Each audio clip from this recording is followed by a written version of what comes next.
Everybody and welcome back to SK1 Kids and once again we are back with rotational motion for JEE main and आज हम लोग rotational motion हम लोगों ने introduction already discuss कर लिया. Now we'll proceed further with this topic. अगर angular variables की बात करें तो वो circular motion में already covered है, so I'll not cover that and waste the time here. Rather हम लोग forward proceed करेंगे. हमें सब कुछ आता है, centripetal acceleration आता है, radial acceleration, we know about centrifugal force and all this kind of stuff. अब हम लोग आगे बढ़ते हैं. Let's consider the energy of rotational motion. And जब हम लोग एनर्जी ऑफ रोटेशनल मोशन पढ़ेंगे उसमें will learn about a new type of quantity जो कि एक एंगुलर एनालॉग होता है मास का ही, that is moment of inertia. So alongside energy of a rotational motion, energy of a rotating rigid body, हम लोग मोमेंट ऑफ इनर्शिया का कंसेप्ट सीखेंगे. So here let's come the energy of a rotating rigid body. पहली बात again हम लोग जो bodies consider करेंगे ये बॉडी रिजिड बॉडीज होंगी. So here will consider rigid bodies only, मतलब ऐसी बॉडीज जिनमें दो पार्टिकल्स आपने ले लिया, उनकी सेपरेशन कभी भी चेंज नहीं होता है no matter the body is rotating. या फिर ये बॉडी कुछ भी करे, आप इसे डिफॉर्म करने की कोशिश करो, इलोंगेट करने की कोशिश करो, लेकिन दो पार्टिकल्स के बीच की सेपरेशन कभी भी नहीं चेंज होती है. कोई भी दो पार्टिकल्स ले लो, ये बॉडीज कभी डिफॉर्म नहीं हो सकते. That has been covered in the introduction part. कोई भी रोटेटिंग रिजिड बॉडी है, मैंने यहाँ पे एक रोटेटिंग रिजिड बॉडी ले लिया. अब अगर ये मेरी रिजिड बॉडी हो गई, मैं यहाँ पे तीन परपेंडिकुलर एक्सिस ड्रॉप कर सकता हूँ which are obviously X Y and Z. यहाँ पे मैंने एक राइट हैंडेड कोऑर्डिनेट सिस्टम ले लिया. Right handed coordinate system is all that matters. जरूरी नहीं है यहाँ पे एक्स हो, यहाँ पे वाई हो, यहाँ पे जेड हो. rather I'll try something different this time. इसको मैं थोड़ा बेटर बना देता हूँ. I'll try something different this time कि मैंने यहाँ पे y ले लिया, यहाँ पे x and यहाँ पे z. And always remember all that matters is कि ये coordinate system right handed होना चाहिए. जरूरी नहीं है कि x यहीं पे हो, y यहीं पे हो, z यहीं पे हो. यहाँ पे भी coordinate system right handed है. क्यों right handed है? क्योंकि आप देख सकते हो जो i cap cross j cap होगा ये k कैप होगा. कोई भी कोऑर्डिनेट सिस्टम है, ये लॉ वैलिड है. So the coordinate system is a right handed coordinate system. लेकिन अगर it is actually the negative of it, तब वो कोऑर्डिनेट सिस्टम एक लेफ्ट हैंडेड कोऑर्डिनेट सिस्टम होता है. यहाँ पे क्लियरली देख सकते हैं राइट हैंड थंब रूल से I cap cross J cap will give K cap. तो अब यहाँ पे मैंने क्या किया कि मान लो इस बॉडी में कोई आर आई डिस्टेंस पे, यहाँ पे मैंने एक एम आई मास का ith पार्टिकल ले लिया एंड इसकी डिस्टेंस क्या होगी, आर आई होगी. There are a great many number of particles यहाँ पे अगर इस बॉडी में देख सकते हो. तो मैंने ith पार्टिकल जो कंसिडर किया उसका मास एम आई हो जाएगा, ये डिस्टेंस जो होगी ये आर आई हो जाएगी. And that is so clear. ये जो पार्टिकल इसकी स्पीड क्या होगी, and I am talking about linear speed. इस पार्टिकल की जो लीनियर स्पीड होगी ये हो जाएगी ऑब्वियसली, अगर ये रोटेटिंग रिजिड बॉडी मान लो z एक्सिस के अबाउट रोटेट कर रही है, तो मान लो ये एक्स वाई प्लेन में लाई ही कर रही है, it can be that way, and z के अबाउट रोटेट कर रही है. तो उस केस में आप क्लियरली देख सकते हो कि एक एंगुलर स्पीड ओमेगा जो कि पूरी बॉडी के लिए सेम है. यहाँ पे कोई पार्टिकल है, यहाँ पे है या फिर यहाँ पे, डजंट मैटर, पूरी बॉडी उस एंगुलर स्पीड से रोटेट करती है. तो अगर एंगुलर स्पीड ओमेगा से रोटेट करिए, सो यू कैन क्लियरली सी कि वी आई क्या हो जाएगा, दिस डिस्टेंस जो कि इस एक्सिस ऑफ रोटेशन सेंटर से पास कर रहे टाइम्स में ओमेगा हो गया. So it is are I omega. ये देख सकते हैं ये मेरी लीनियर स्पीड हो गई. इसका मास एम आई मैंने लिया है, तो kinetic energy of ith particle क्या है, हाफ एम आई. अब यहाँ पे वी आई का स्क्वायर हो गया, मैंने वी आई यहाँ से पुट कर दिया. So that is clearly half mi ri square omega square. ये देख सकते हैं. तो अब मैंने बेसिकली क्या किया है कि अगर मैं इसे कुछ ऐसे अरेंज करता हूँ कि if this is the kinetic energy of the ith particle, तो यहाँ पे जो हाफ ओमेगा स्क्वायर है ये टर्म तो सारे पार्टिकल्स के लिए, first particle, second particle, third particle, ith particle, nth particle, सारे पार्टिकल्स के लिए सेम होता है. ये हाफ ओमेगा स्क्वायर, हाफ तो एक कांस्टेंट नंबर है, ओमेगा सारे पार्टिकल्स के लिए सेम होता है क्योंकि एक रोटेटिंग रिजिड बॉडी है. रिजिड बॉडीज में सारे particle will rotate with the और रिवॉल्व अराउंड दिस एक्सिस जिसके अबाउट ये पूरी बॉडी रोटेट कर रही है with the same angular speed. ये जो डिफर कैसे डिफरेंट काइनेटिक एनर्जीज कर जाती है इसकी वजह से एंड इसकी वजह से. इसको यहाँ पे लिख लेते हैं MI/RI का स्क्वायर। चलो, this is the kinetic energy of ith particle. अब अगर मुझे पूरी बॉडी की, पूरी रोटेटिंग बॉडी की काइनेटिक एनर्जी चाहिए, मैं क्या करूंगा, हर एक इंडिविजुअल पार्टिकल की काइनेटिक एनर्जी को सम अप कर दूंगा, and if I actually do that, मुझे क्या मिलेगा कि the kinetic energy of the entire rotating rigid body, ये क्या होगी, this is the sum of kinetic energy of all the particles. अगर सारे पार्टिकल्स की सम करना है, यूल से this is the sigma of, से ब्रैकेट्स में लिख लेता हूँ, हाफ, ये हो गया MI/RI square omega square, this is it.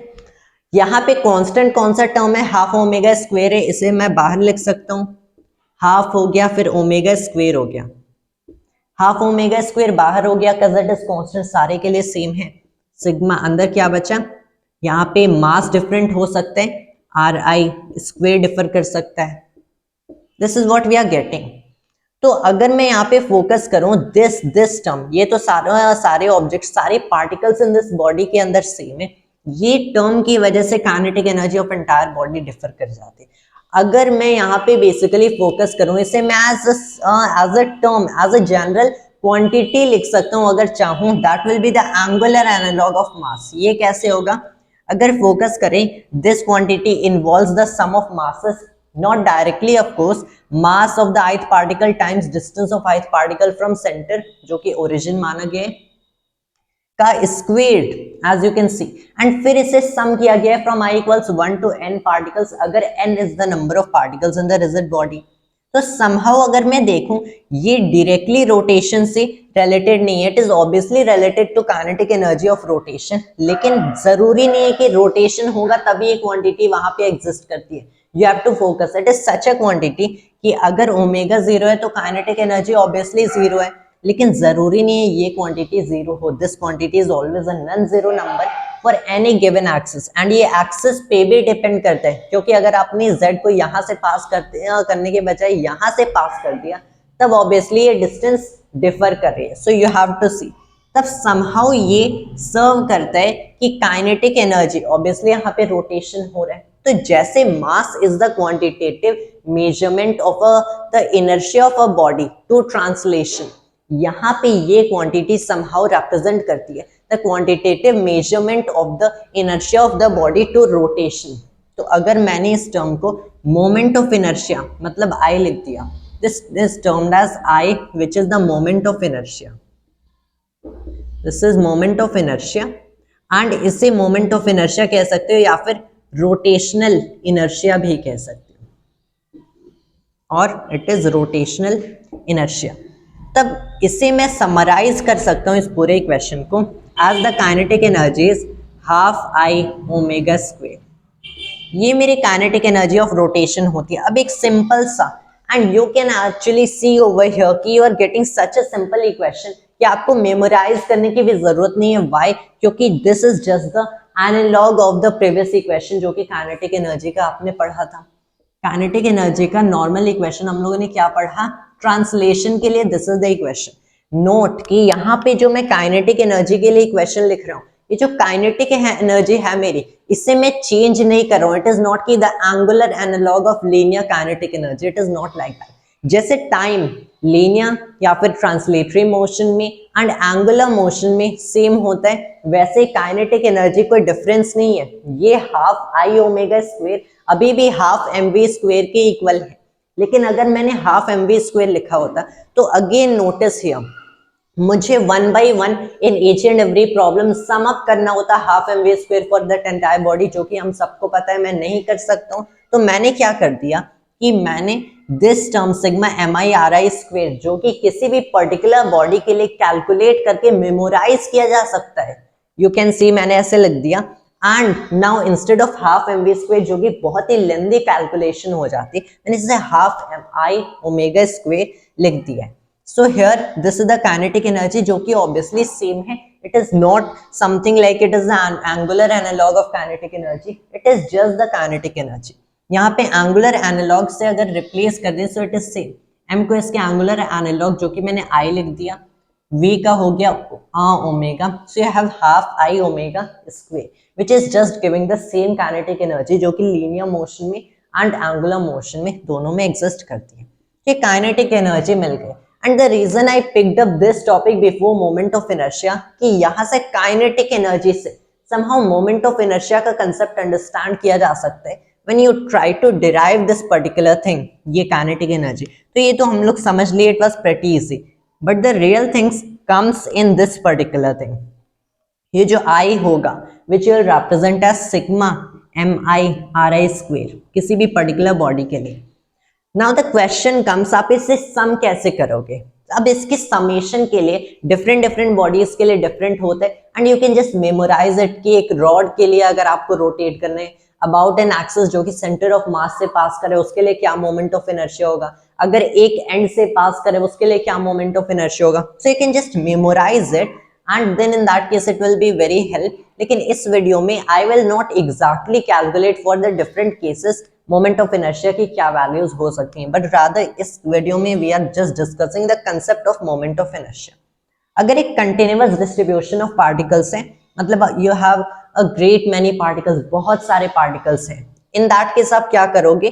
तो यहाँ पे सिग्मा mi स्क्वायर तो करना बहुत डिफिकल्ट हो जाता है।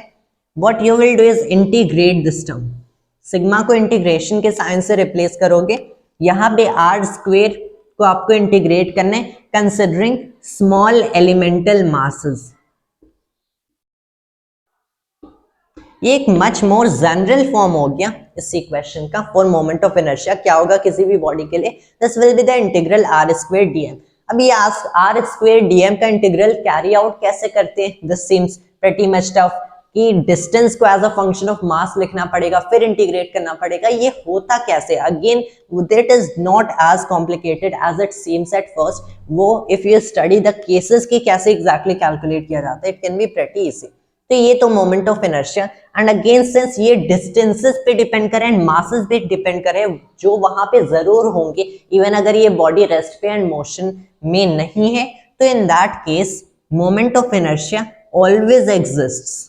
ये एक बहुत ही इंपॉर्टेंट टर्म है। जरूरी नहीं है कि बॉडी रोटेट कर रही हो तभी उस बॉडी के पास मोमेंट ऑफ इनर्शिया, जब रेस्ट पे हो तब भी उस बॉडी के पास moment of inertia. And I told it is the angular analogue of mass.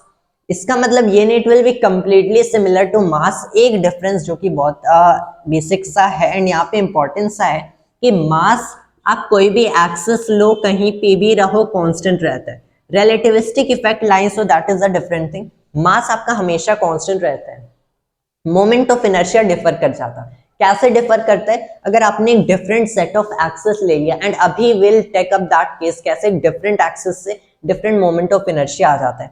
Moment of inertia आपकी चॉइस ऑफ एक्सिस पे भी डिपेंड करता है, नॉट रादर द चॉइस मैं कहूंगा, बट रादर किस एक्सिस से उस ऑब्जेक्ट को रोटेट किया जा रहा है, दैट उस पे भी डिपेंड करेगा। क्यों? क्योंकि it involves the distance of each and every particle from this axis. आपने एक्सिस को डिफर कराया तो ऑब्वियसली डिफरेंट पोजीशन पे लाना पड़ेगा। अगर मेरा z यहाँ पे नहीं बल्कि इसके पैरेलल कहीं यहाँ पे होता, if I would have such an axis, तब ऑब्वियसली ये ri की वैल्यू डिफरेंट हो जाती। So in that case you can see कि ये moment of inertia choice of axis पे डिपेंड करता है। Now will discuss about the parallel and perpendicular axis theorem. So first of all let me alright and now we are back once again. Now let's proceed further and अब हम लोग दो theorem के discussion करेंगे, the parallel axis theorem and perpendicular axis theorem, which can be of great help while solving problems.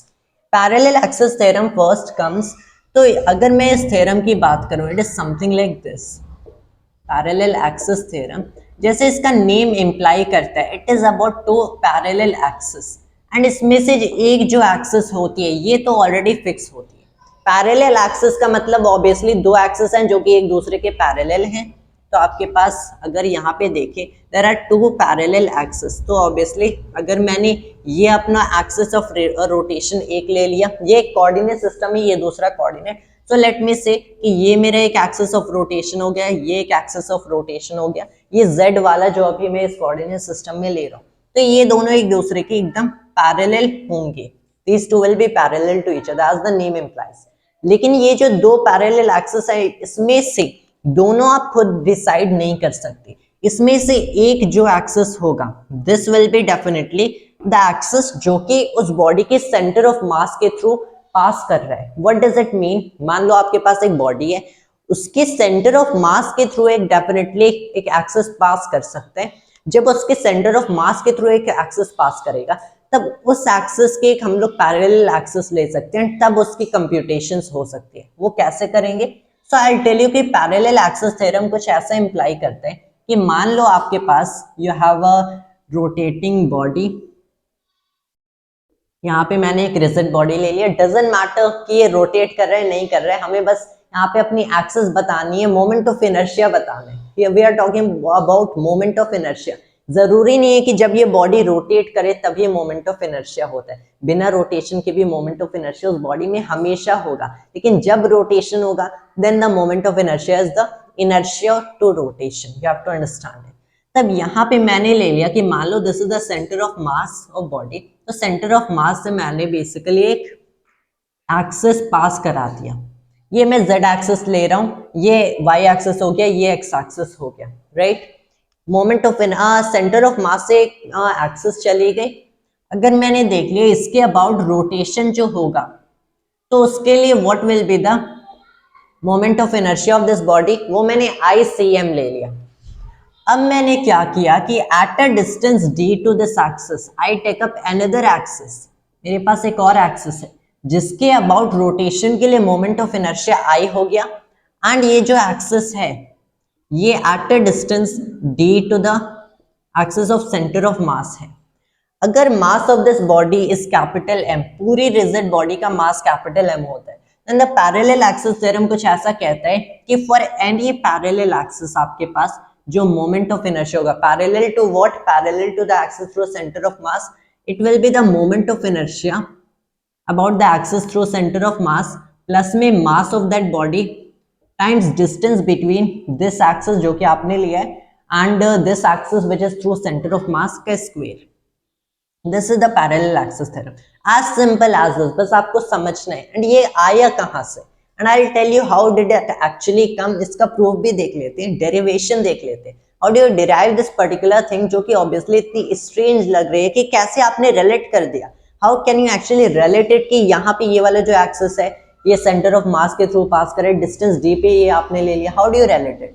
तो इसके लिए what I would say इसके मान लो यहाँ पे सेंटर ऑफ मास से ये I हो गया, ऑब्वियसली कोई भी आपके पास मोमेंट ऑफ इनर्शिया है थ्रू एनी एक्सिस, आप इसे सिग्मा MI/RI स्क्वायर तो हमेशा लिख ही सकते हो, even though you can't compute it, आप कंप्यूट नहीं कर पाओगे लेकिन लिख तो सकते हो कि it is actually this particular thing. लेकिन ऑब्वियसली जब न्यूमेरिकल कंप्यूटेशन करते हैं तो वहां पे दिस गेट्स टू लेंथी, तो हम लोगों ने कंटिन्यूअस ले लिया कि ये जो डिस्ट्रीब्यूशन ऑफ पार्टिकल्स कंटिन्यूअस है, तब तो इंटीग्रल कर देते हैं, but here I will write it as sigma MI/RI square only. अब ये जो RI स्क्वायर है this is the distance of each individual particle, let's say ith particle from this axis. लेकिन अब मैंने क्या माना कि RI, now what I assume, RI is the distance from centre of mass. किसी भी पार्टिकल के लिए जो RI मैं टर्म यूज कर रहा, ये उस पार्टिकल के सेंटर ऑफ मास के डिस्टेंस है। तब यहाँ पे मुझे ये रिप्लेस करना पड़ेगा, RI तो सेंटर ऑफ मास से डिफरेंस है, I have to multiply this with the distance from this axis का स्क्वायर। अब अगर RI सेंटर ऑफ मास से, मान लो यहाँ पे एक पार्टिकल है, तो अगर RI distance from centre of mass है तो ऑब्वियसली उसी डिस्टेंस में मैंने distance of this axis and centre of मास वाले एक्सिस को ऐड कर दिया, तो मेरे पास RI प्लस D हो गया, which is clearly the distance of the axis and this point. जिस एक्सिस के अबाउट सेंटर ऑफ मास का ये मोमेंट ऑफ इनर्शिया कंप्यूट करना है। अब सम पीपल विल से, लेकिन क्या होगा अगर ये यहाँ पे आ जाएगा, तब तो it is clearly something like D minus RI, तब तो ये D माइनस RI हो गया, यहाँ पे D प्लस RI होगा। तो इसी रीजन से मैं RI को विद साइन कंसिडर करूंगा। ये है तो डिस्टेंस लेकिन कंसिडर करेंगे विद साइन, तो ऑल्दो डिस्टेंस है लेकिन इसे वेरी मच लाइक मैं पोजीशन यूज कर रहा हूँ कि अगर यहाँ पे है तो ये पॉजिटिव ले लो, इस साइड हो गया तो नेगेटिव ले लो। When you are considering it negative this side, तो ऑब्वियसली इनका सम भी डिफरेंस में ट्रांसफॉर्म हो रहा है। सो यू आर कंसिडरिंग अगर विद साइन कंसिडर कर लिया, and that is very important thing जो कि मैंने यहाँ पे लिखा है, दैट इज विद साइन, क्योंकि अभी इसे कंप्यूट करते वक्त विल लुक एट इट, जो कि बहुत ही इंपॉर्टेंट होगा।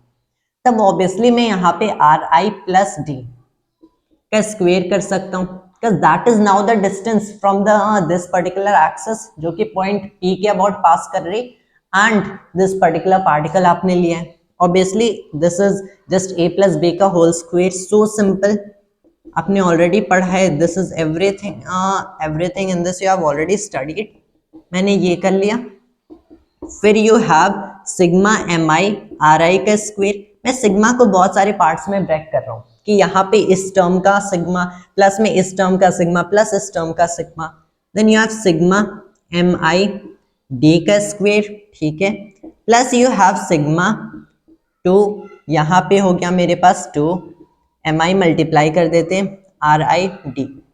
चलो ये वाला टर्म है, ये क्या है? This is the summation of mass of ith particle times distance from centre of मास वाली एक्सिस का स्क्वायर. तब ये तो हो गया मेरा the moment of inertia about the axis through centre of मास.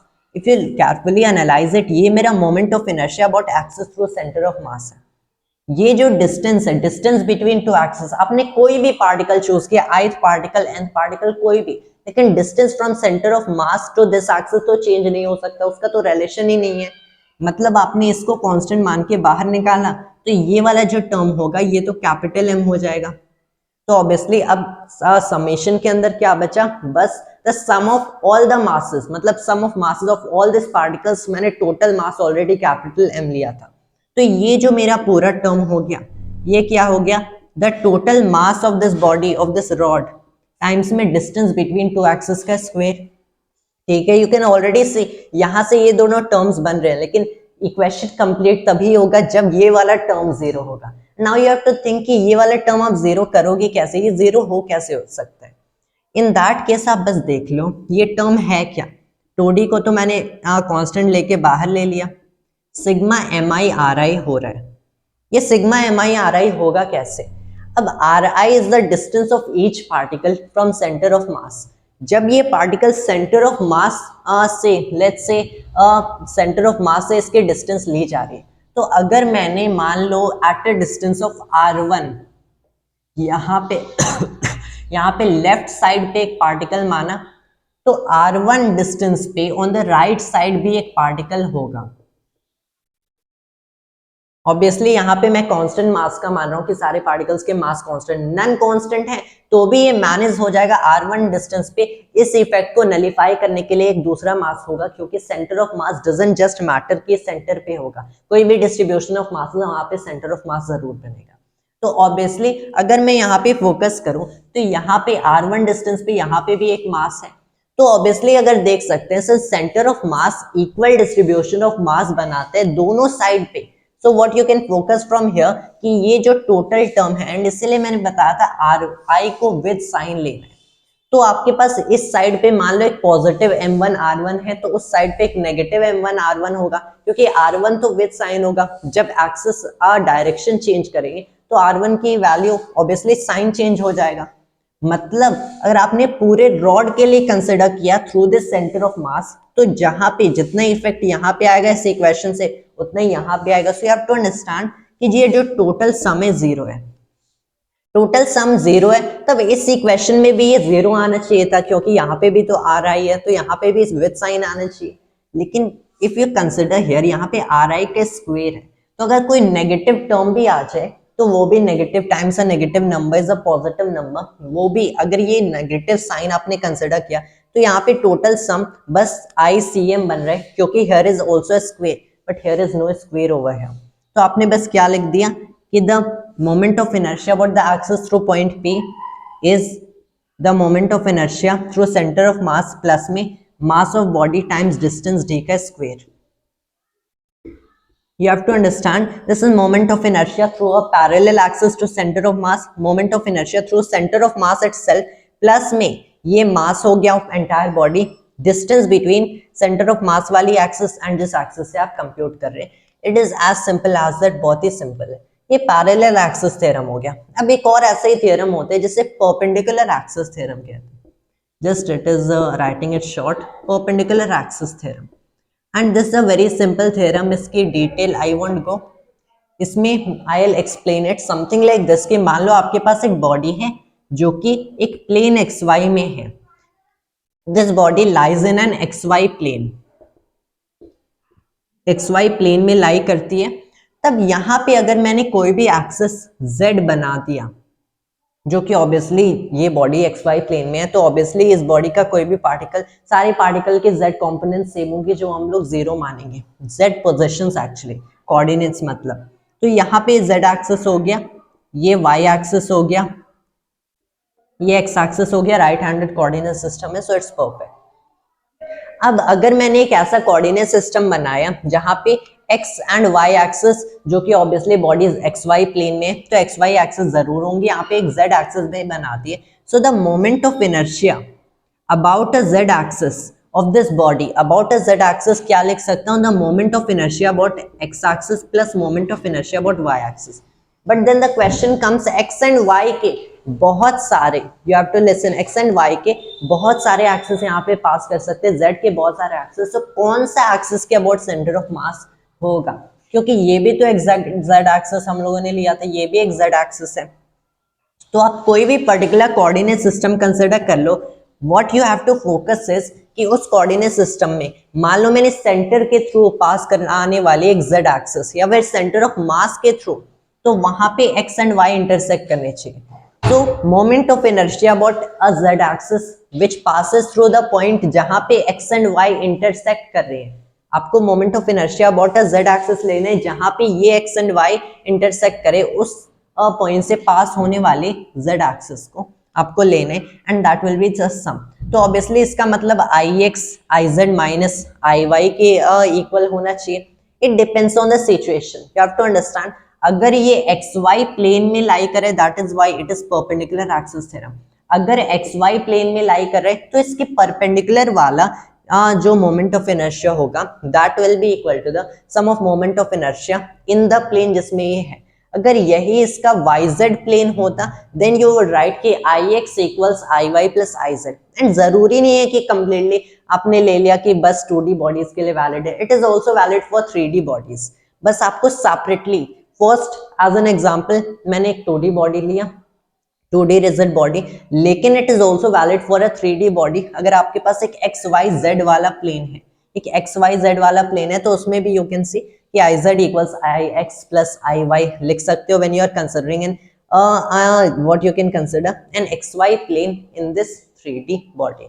तो वो आपको बेसिकली फोकस करना है। परपेंडिकुलर एक्सिस थ्योरम ये भी कहीं कहीं काम आ सकता है। Parallel axis theorem will be of great help, so you must keep it in your mind, keep it at your tips so that you can use it whenever you want। बहुत बार आपके जो इंटीग्रल्स कैरी आउट करने होते हैं of this r² dm, ये बहुत ही easy हो जाता है, आपको कंप्यूट ही नहीं करना पड़ेगा फॉर मैनी सच केसेस। आप सीधे पैरेलल एक्सिस थ्योरम से अपना आंसर निकाल दोगे, and it is very helpful, believe me. So you should always keep this formula, this particular equation in your brain। So that is all for this video, and thanks to all viewers.